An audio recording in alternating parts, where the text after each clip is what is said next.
할렐루야. 153 저녁기도에 오신 여러분들을 주님의 이름으로 환영하고 축복합니다. 오늘도 귀하고 복된 이 저녁 시간, 하나님께서 우리 가운데 신실하게 일하심을 경험하는 복된 시간이 되기를 간절히 소망하겠습니다. 먼저 하나님의 말씀 보도록 합니다. 에베소서 1장 1절에서 2절 말씀까지 보겠습니다. 에베소서 1장 1절에서 2절 말씀, 우리 같이 한 목소리로 다 함께 봉독하도록 하겠습니다. 시작. 하나님의 뜻으로 말미암아 그리스도 예수의 사도된 바울은 에베소에 있는 성도들과 그리스도 예수 안에 있는 신실한 자들에게 편지하노니, 하나님 우리 아버지와 주 예수 그리스도로부터 은혜와 평강이 너희에게 있을지어다. 아멘. 불과 20년, 30년 전만 하더라도요, 이 가족이 외국에 있으면 전화로 연락하는 것이 쉽지 않았습니다. 국제 전화 비용이 비싸기도 하고 또 시간이 잘 맞지 않아서 쉽지가 않습니다. 하지만 지금은 그렇지 않죠. SNS로 소통을 하고 또 가족끼리 소소한 일상을 또 나눕니다. 자, 그런데 바울이 복음을 전했던 2000년 전에는 이 소통할 방법이 오로지 편지밖에 없었습니다. 편지도 제때 들어간 것이 없어요. 제때 들어간다는 보장이 없는 거예요. 편지를 가지고 가는 사람이 어떤 상황을 만나거나 갑자기 아프면 정상적으로 전달하기가 쉽지 않습니다.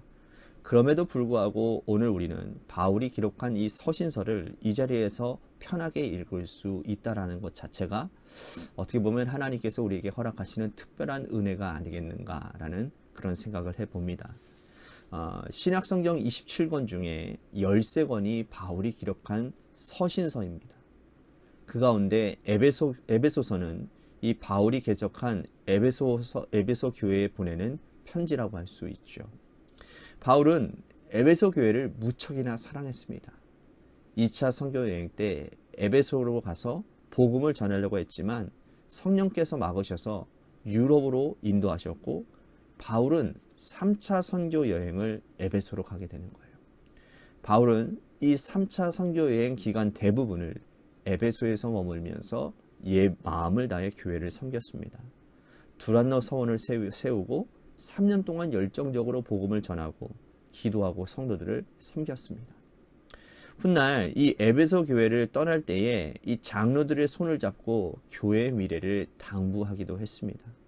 바울은 다음을 기약하며 이 에베소를 떠났고, 에베소서를 쓸 당시에 바울은 로마 감옥에 갇힌 상태였습니다.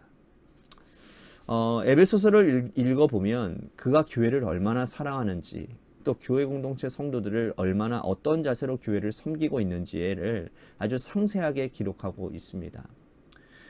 바울은 1장에서 이 편지를 받는 이 에베소 교회 성도들을 이렇게 부르고 있는데요.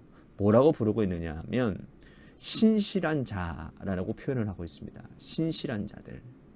자, 신실하다라는 말은 믿을만하다, 일을 맡길만하다라는 그런 뜻이거든요. 바울이 이 성도들을 신실한 자라고 부르는 것은 우리 자신을 보게 되는 것 같습니다.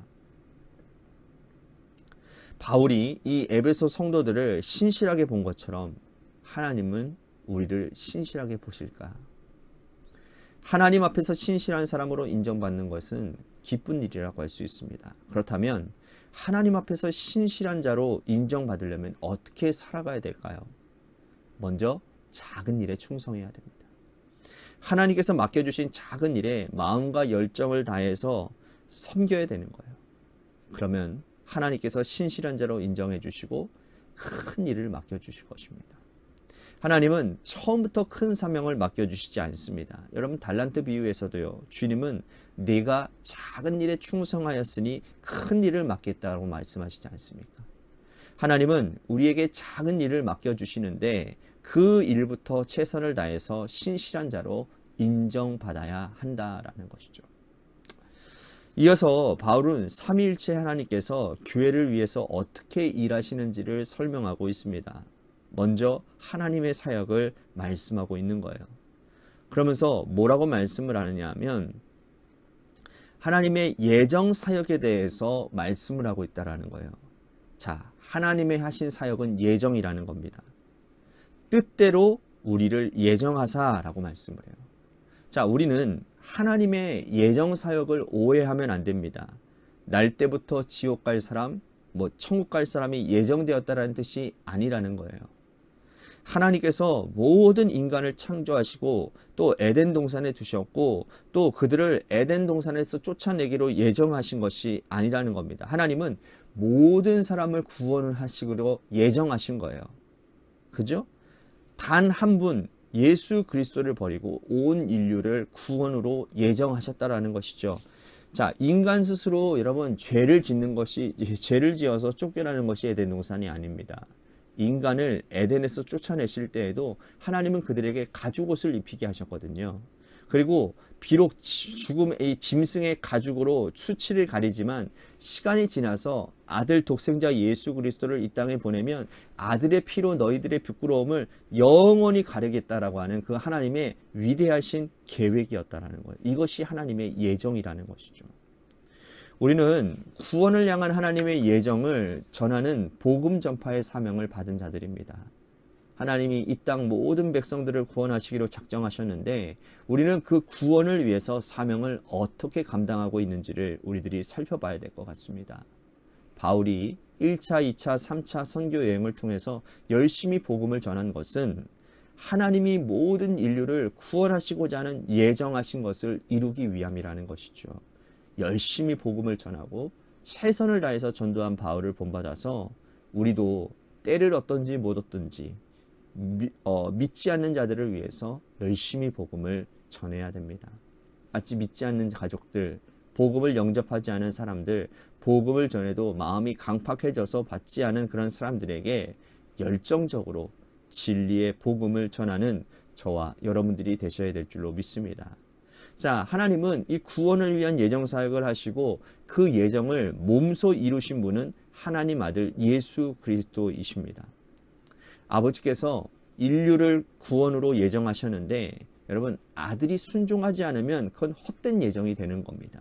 그런데 아들 예수님은 하나님 아버지의 그 예정을 이 땅에서 몸소 이루신 분이라는 거죠. 순종하셨다라는 거예요. 이 땅에 오셨고 십자가에 달려 돌아가셨습니다. 예수님은 죽기까지 순종하셨습니다. 예수님의 순종은 자신의 목숨을 십자가에서 온전히 내어주시고 손과 발이 못에 박히고 허리에 창이 들어와서 몸에 피와 물이 다 쏟으시기까지 하신 순종이었습니다. 예수님이 이 땅에서 하신 모든 일은 순종, 이 한 가지 단어로 다 귀결이 됩니다. 그러나 우리는 예수님의 순종을 닮지 못할 때가 참 많은 것 같습니다. 교회는 예수 그리스도를 머리로 하는 공동체입니다. 하나님께 순종하는 분이 교회의 머리가 되시는데 우리는 그리스도를 머리로 모시는 지체가 되었음에도 불구하고 왜 순종하지 않는 걸까요? 말씀대로 순종하면 손해보는 것 같아서 자리를 박차고 나아가는 완악함을 우리들이 회개하고 예수님의 순종을 닮아가야 될 것 같습니다.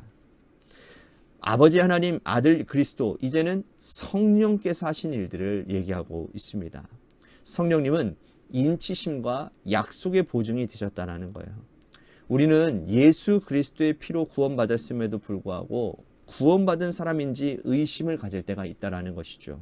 하나님께서 예정하시고 예수님께서 순종하심으로 구원을 이루셨음에도 불구하고 나는 구원받은 존재인지 맞는지를 의심한다라는 겁니다. 이런 의심은 바울 당시에 그 에베소 교회에도 있었다라는 거예요.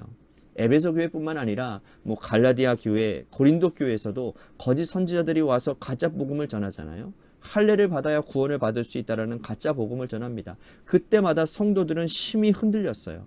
갈라디아 지역 교회, 에베소 교회, 고린도 교회를 비롯해서 많은 교회들이 흔들렸습니다. 바울은 다시 그들에게 편지를 써서 성령께서 너희를 자녀로 인치셨다라고 말씀하고 있는 겁니다. 오늘 우리가 받은 구원을 흔들 사람은 이 세상에 어디에도 없습니다. 하나님께서 우리의 구원을 예정하셨고 예수 그리스도의 피로 속죄함을 받았다면 그 어떤 세력도 우리의 구원을 흔들 수 없습니다. 교회는 이렇게 삼위일체 하나님을 통해서 세워져 가는 거예요. 오늘 우리 교회도 하나님과 예수님과 성령님을 통해서 세워져 가고 연약한 인간 존재도 하나님의 예정과 예수 그리스도의 순종과 성령의 인치심으로 하나님의 자녀가 되는 것이라는 거죠. 여러분, 이 얼마나 놀라운 일입니까? 우리가 삼위일체 하나님의 그 극진한 사랑을 받는 존재가 되었으니 이제는 이 사랑을 실천하고 베풀고 살아가는 그러한 우리가 되어야 될 줄로 믿습니다. 오늘 말씀을 생각하면서 우리 같이 기도하기를 소망하겠습니다. 하나님 앞에 신실한 사람이 되겠습니다. 또한 삼위일체 하나님의 구원의 사역을 이루는 그런 동역자가 되겠습니다. 그런 바람으로 우리 같이 기도했으면 좋겠습니다. 또 한 가지, 우리 교회를 위해서 간절히 기도합니다. 하나님이 세워주신 주님의 몸된 교회가 하나님의 뜻 가운데 바로 서는 교회가 되게 하시고 하나님을 기쁘시게 이웃을 행복하게 하는 교회가 되시며, 또한 우리 교회가 정말 하나님의 복음 안에서 정말 하나님의 뜻을 나타내는 교회가 되도록 인도해달라고, 또한 재개발 가운데 놓여져 있는 교회를 위해서도 기도해 주시기를 바라고요. 또한 육신의 질병으로 고통당하시는 분들을 위해서, 또한 여러분들의 삶의 자리와 여러분들의 자녀들을 위해서 기도하시다가 시간 돌아가시기를 바랍니다. 노래 끝날 때까지 우리 같이 합심하여 기도하도록 하겠습니다. 기도하시겠습니다.